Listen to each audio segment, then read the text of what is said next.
Hi guys, I am sunburnt. Sun is right over there, staring at me like hot lava. Anyways, now, it also just rained. I was caught in that too, a little bit. But, I'm giving you all an update. Sorry things are still moving slow. Got to go through zoning processes, going through the board, both boards, to get this stuff moving. So that's what we're doing. And it's going to take me a while. I'm not entirely sure when the next video is going to go up, but I know this one's going up. All right. I'll give you something for today. Let's see. Let's think about it right now. What would be a really cool character? So, what if you made a champion monk? So you have a champion monk that has the living weapon onto the monk, so that way it can have those extra, it's a homebrew, but you know, you have those extra hit, all right? But you use fighter at 11th level. So what happens when you do this is you get a constant stream of attacking with 3 attacks, which is what you want. You know, it's like the 0.5 you never get, right? But you get to add the extra 2, so that's 5 attacks. That's pretty good. But you have the 19 or 20, considering that you are technically in a versatile position with, you know, you get the champion, so you get 2 fighting styles. So you get a choice. Let's go with Great Battle Master, or whatever, not Battle Master. Great Weapon, I think it was. Great Sword.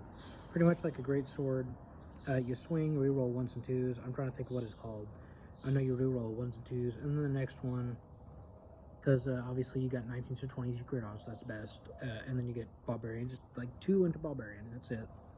And that's, that'd give you that dab right there, just to get you started with Dangerous Sense right there, and first off, and always, Reckless Attack. Advantage? Oh yeah, for you, it's better for you than anyone else.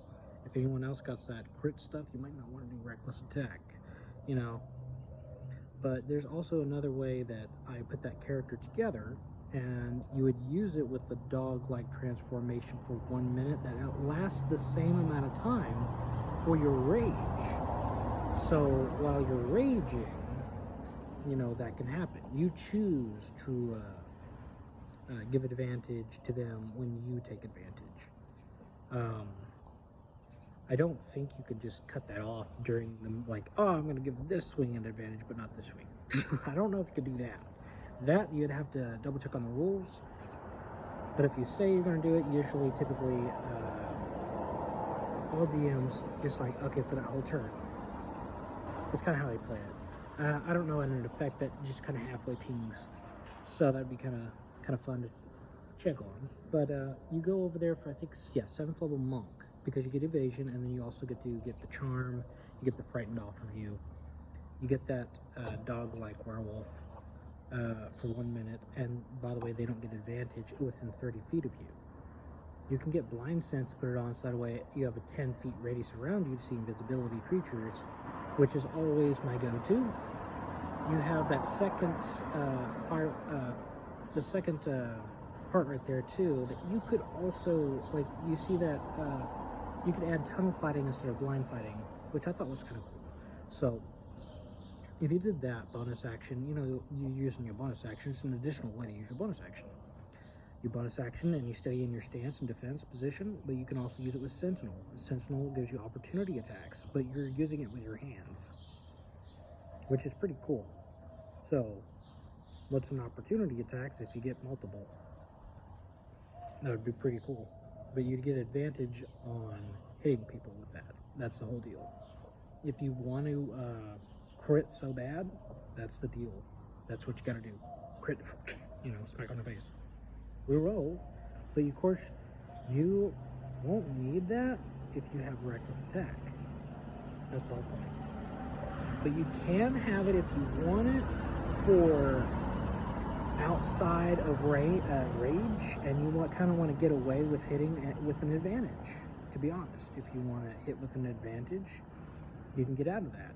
By the way, you pick the background rewarded And you can get lucky, and so lucky is a feat that you add onto your character. There's also 2 other feats you can add, but lucky is the bigger one, the better one at that moment to add for that character. And try to think real quick. Let's see. That's a swing. It's a big hitter. Resistance to bludgeoning, piercing, and slashing damage. Obviously, you take the risk going into fighter. Fighter is 11, and you go 7 in the other one, you go 2 in the other. So that's 20. That equals 20 a whole character. You can heal yourself 2 different ways. I remember the monks have an ability to heal themselves, and then the fighter has a bonus action ability to also heal itself.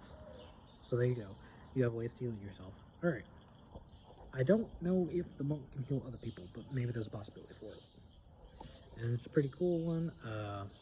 Remember, if you miss an attack, you can also kind of go back. Your attacks are magical, by the way, still.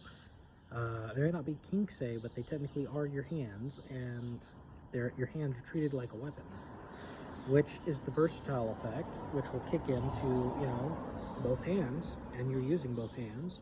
That would be the kind of like the equivalent to the Great Master, weapon, greatsword. Attacking with 2 hands. That's the versatile component. That's how it works. Anyway, reroll 1s, 2s. But lucky is kind of like if you're just absolutely crappiest thing ever is like you cannot get this. It's luck. You can reroll it. Now, you usually would roll that for like a skill, or an ability type. And that's the whole purpose for lucky in that character is so you can reroll certain things, certain aspects, which will make it really cool and potent. If you're starting off with the character, I would recommend starting off monk just so that we get the buff. The buff, no shirt and everything. You're just like, I recommend the buff. But if you don't want the buff and your DM is kind of lenient in the beginning, I do not have a lenient DM on any of my occasions. They like to full force throw things at you and say, hey, do this, please, or I will kill you. And that's not what anyone wants, right? You don't want your character dying. I don't want my character dying, so we gotta screw the DM. That's how it works. And it works. Because bonus action, and they get pissed off and like, you're screwing up my story. It's like, you're trying to kill us. Oh, well, it's true. Anyways, thank you so much for watching. Bye-bye.